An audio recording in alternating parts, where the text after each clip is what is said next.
तो आज से 400 मतलब करीब 450 साल पहले सिलौली गांव तो बहुत छोटा सा था, सभी इलाका कुछ नहीं था, बिहार था। वहाँ पर ऐसा था, तो 400 साल पहले के जो मैं दास्तान बता रहा हूँ, एक बुढ़िया थी विडोर, सारा गांव ख़त्म हो चुका था। महामारी जिसमें अभी कोरोना फैला ना, उस समय कोई और महामारी फैल गई थी, सारा गांव ख़त्म हो गया। एक वृद्ध महिला तो प्रेग्नेंट तो थी और सारा गांव उसका ख़त्म हो गया था इस महामारी की वजह से। तो वो माँ चंडिका की बहुत भक्त थी। तो उसने माँ से प्रार्थना की, हे माँ, मेरा तो सब ख़त्म हो गया, गांव ख़त्म हो गया, कोई नहीं रहा और मेरी याददाश्त करने वाला नहीं है, अब मैं क्या करूं, मैं तेरे कहाँ जाऊं। उस ज़माने में लोग सच्चे होते थे, जो कुछ भी सपने विचार होते थे, इंट्यूशन जो होते थे वो सच होते थे। तो उस महिला को रात को मैया ने सपना दिया, चंडिका माँ ने, तू चिंता मत कर, तेरा विनाश नहीं होने दूंगा, तेरी पीढ़ी को मैं बरकरार रखूँगा। तो गांव तो तेरा, तू केवल अकेली रह गई है, तो ऐसा कर, शीघ्र अपने मायके चले जा। कहीं इसका मायका था, तो मायके चले गई तो गांव तो पूरा ख़त्म हो गया था, कोई नहीं था, वही थी। तो मायके में गई तो उसकी एक औलाद हो गई, बच्चा हो गया। तो उसके बाद में जब बच्चा हो गया तो वो महिला जो है, अब ठीक ही है, बच्चा है, अपने भूल गई, वो मैया की आराधना करना भूल गई, याददाश्त नहीं रही।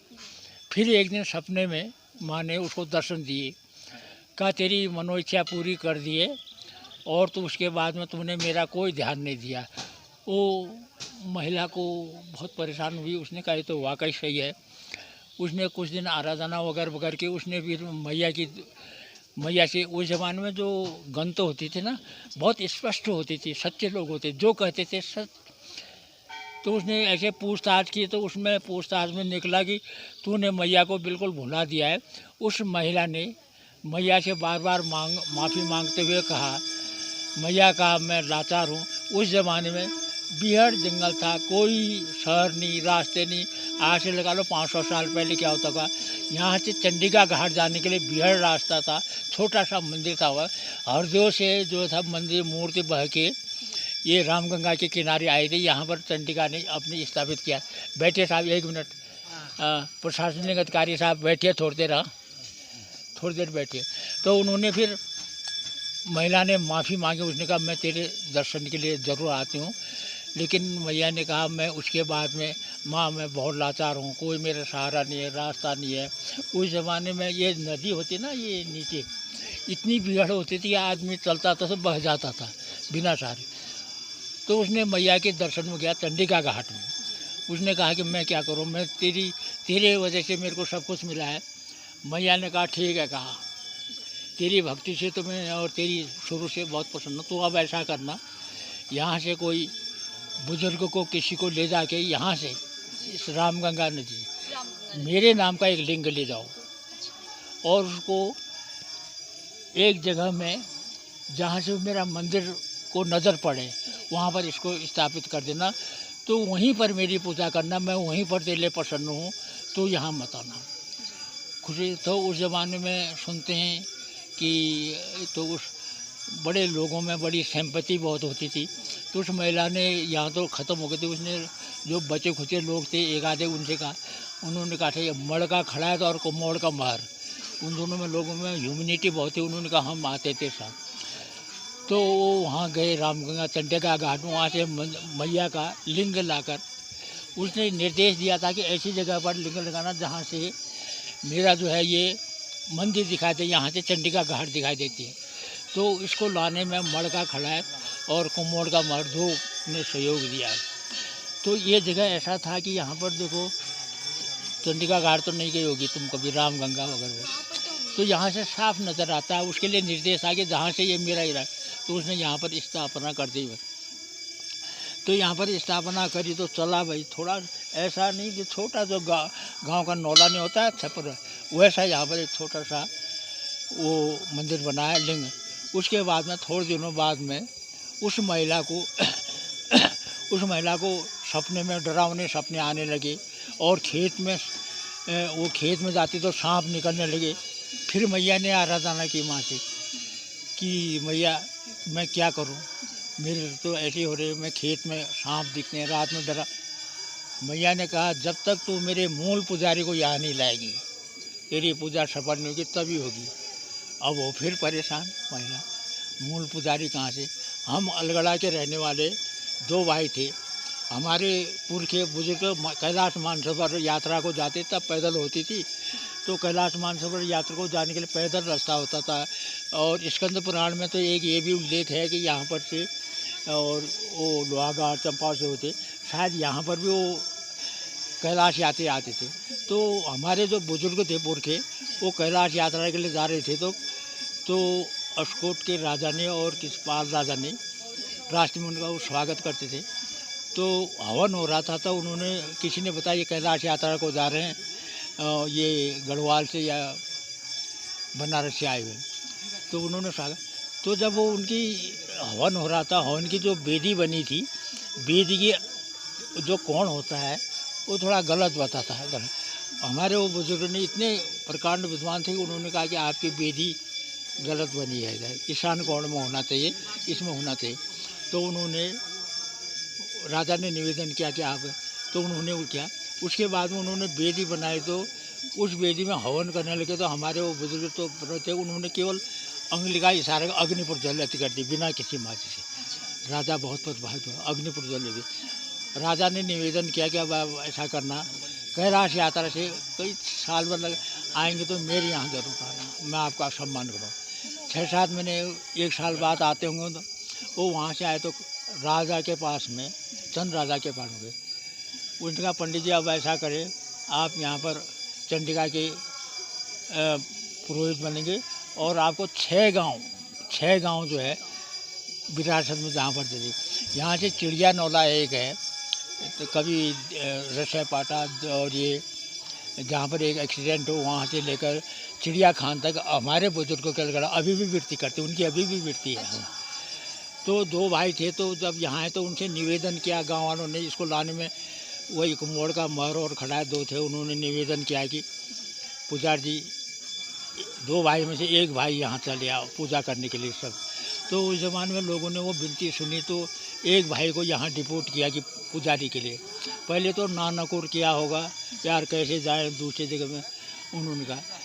तो उस महिला ने जिसका बच्चा हुआ था यहाँ के 60 नाली ज़मीन चंडिका को चढ़ा दी तुरंत, जिसका उपयोग पुजारी करेंगे। आज तक वो, आज का आधा हिस्सा हमारे पास में इस गांव में है, जो हमारे को चढ़ाई गई थी वो ज़मीन यहाँ पर, उस महिला ने चढ़ा दिया। उसके बाद में ये किंवदंती है, तो चंडिका को चढ़ाया। हमारे अभी कुछ ही साल पहले हमारे गांव में जो हमारे खेत हैं, किसी ने हमारे ओड़ा सरकाना, तुम तो नहीं समझोगे इस बात को, किसी ने हमारे खेत को ज़रा सा इंक्रोचमेंट कर दिया तो तुरंत उसके घर में लक्षण हो जाता था। आज के दिन तक भी लोग कहते हैं बाप रे, तो चंडिका की जागो हो यार, कल्ला मत करना। बड़ी ख्याति हुई उसके बाद में। और हमारे बुजुर्ग जो थे, वो जो पहले बुजुर्ग थे, जो एक भाई आया उनका नाम था कृष्णानंद। मेरे पिताजी 9वें पुस्त पर मेरे पिताजी का नाम कृष्णानंद, और जो पहला बुजुर्ग आया हमारे उसका नाम भी कृष्णानंद था। तो यहाँ के उन्होंने पूजा संभाला, छोटा मंदिर था।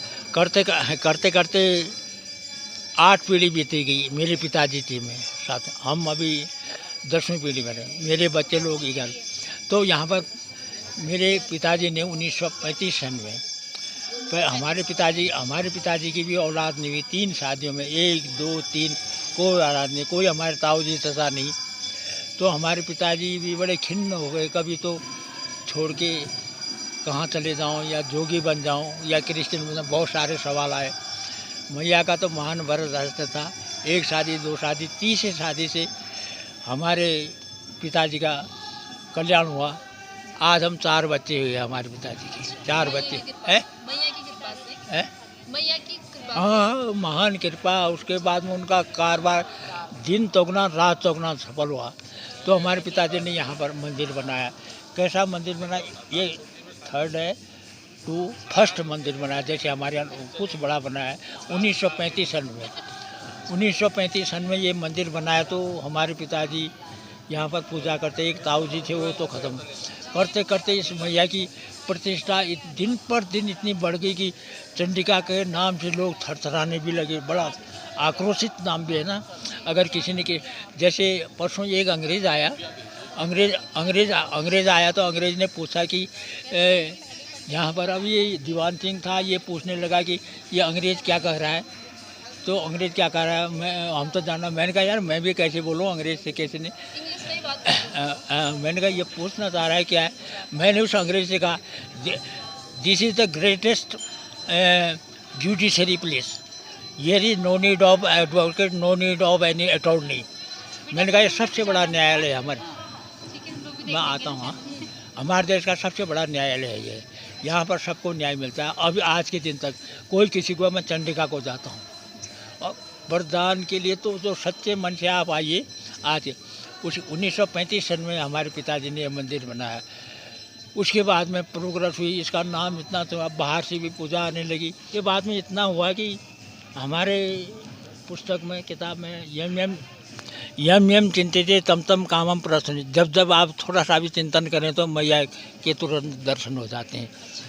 करते करते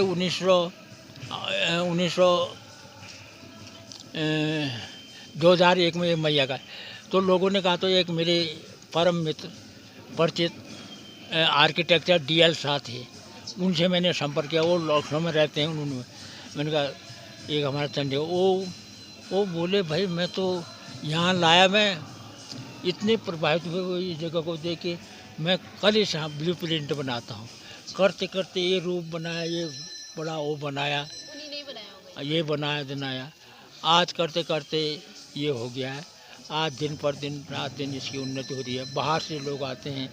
एक चीज़, मेरा 80 साल की मेरी उम्र है, इतना मेरा है जो सच्चे मन से कहीं कुछ भी करे वो मैया देती है। मेरे को मेरे पिताजी हुए, मेरे पिताजी के बड़े भाई, दूसरे भाई मैं ठहरा, तीसरा भाई मेरा CMO के बाद में डायरेक्टर ऑफ हेल्थ से रिटायर हुआ, डॉक्टर एच.बी. भट्ट। हाँ, पिथौर टकाने में मकान है। मैया का हमारे बहुत अच्छा सुबह। तो आज ये है, दिन है, रात है, चमत्कार हो रहा है। और ये नीचे में मैया के पूजा के सामने बटुक भैरव की पूजा की जाती है। हाँ, ये हाँ बटुक भैरव, हाँ बटुक भैरव बहुत ही ये बटुक भैरव इतने शक्तिशाली है। मैया के एक किस्म के DM के पास में आप जाते हैं ना, आप डायरेक्ट DM को एप्लीकेशन नहीं देते, स्टेनो को देते। ये मैया का एक किस्म का स्टेनो समझिए। जो मैया को प्रार्थना दी है, इनको दी, ये अंदर को फरोट। जो भी लोग आते होंगे अपनी प्रार्थना बिल्कुल बिल्कुल। अब बाकी विस्तार में कभी फिर मिलेंगे तो। हाँ बेटा, बहुत बहुत शुक्रिया आपका।